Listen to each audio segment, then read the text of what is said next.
এরপরে প্রশ্ন হলো, রাসূল আকরাম সাল্লাল্লাহু আলাইহি ওয়াসাল্লাম রুকু সিজদায় কয়টা দোয়া পড়তেন এবং সেগুলো কি? ভাই, রুকুতে সুবহান রাব্বিয়াল আযীম আর সিজদায় সুবহান রাব্বিয়াল আলা, এই দুইটা দোয়াই আমাদের মুখস্থ।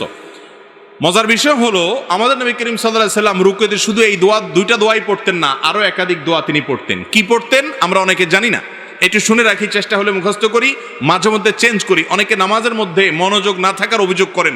নামাজে মনোযোগ আনার একটা বুদ্ধি হলো, রুকু এবং সিজদার তাসবিহগুলা, বৈঠকের যে দোয়াগুলা, দোয়া মাসুরার জায়গাতে, এখানে নবী করিম সাল্লাল্লাহু আলাইহি ওয়াসাল্লাম থেকে যে বিভিন্ন দোয়া আছে, মাঝে মধ্যে ভিন্ন কোনো দোয়া আপনি পড়ার চেষ্টা করেন, দেখবেন আপনার মনোযোগ আসবে। ওই অটোমেটিক সুবহান রাব্বিল আযীম সুবহান রাব্বিল আলা পড়তে পড়তে এমন একটা অবস্থা হয়ে গেছে, ওইটা জেনে বুঝে আপনি পড়েন অথবা না বুঝেও পড়েন, গড়ে পড়া হয়ে যায়, গড় পড়তা। এই জন্য মাঝে মধ্যে অন্যটাও পড়বেন। আর কোনটা পড়বেন? রুকুতে সুবহান রাব্বিল আযীম, সিজদা সুবহান রাব্বিল আলার পাশাপাশি সুবহুন কুদ্দুসুন রব্বুল মালাইকাতি ওয়ার রূহ, সুবহুন কুদ্দুস রব্বুল মালাইকাতি ওয়ার রূহ, পবিত্রতা বর্ণনা করছি আল্লাহ রাব্বুল আলামিনের, যিনি ফেরেশতাদের রব পালনকর্তা এবং জিবরিলের পালনকর্তা।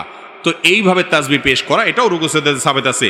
তারপর সুবহানাকাল্লাহুম্মা রব্বানা ওয়া বিহামদিকা আল্লাহুম্মা গফিরলি, সুবহানাকাল্লাহুম্মা রব্বানা ওয়া বিহামদিকা আল্লাহুম্মা গফিরলি, এই দোয়াটাও রুকু সিজদাতে নবী করিম সাল্লাল্লাহু আলাইহি ওয়াসাল্লাম পড়েছেন। যার অর্থ হলো, পবিত্রতা বর্ণনা করছি, তোমার হে আল্লাহ, তুমি আমার রব, তোমার প্রশংসা আমি জ্ঞাপন করছি, তুমি আমাকে ক্ষমা করো। দারুণ একটা দোয়া, রুকুতে সিজদাতে পড়া যেতে পারে 2 বার 3 বার 5 বার, যতটুকু তৌফিক করে পড়বেন। সুবহানাকাল্লাহুম্মা রব্বানা ওয়া বিহামদিকা আল্লাহুম্মা গফিরলি, সুবহান রাব্বিল আযীম আলার সাথে এগুলা মিশ্রণ করেও পড়তে পারেন, শুধু আলাদা করে পড়তে পারেন। আরেকটা আছে সুবহানা দিল জাবারুতি ওয়াল মালাকুতি ওয়াল কিবরিয়াই ওয়াল আযমা, সুবহানা দিল জাবারুতি ওয়াল মালাকুতি ওয়াল কিবরিয়াই ওয়াল আযমা, এগুলা সবগুলাই রুকু এবং সিজদায় সুবহান রাব্বিল আযীম সুবহান রাব্বিল আলার পাশাপাশি পড়াটা সুন্নাত। আমরা শুধু একটা শিখছি ছোটবেলায়, ওইটা নিয়েই কবরে যাই।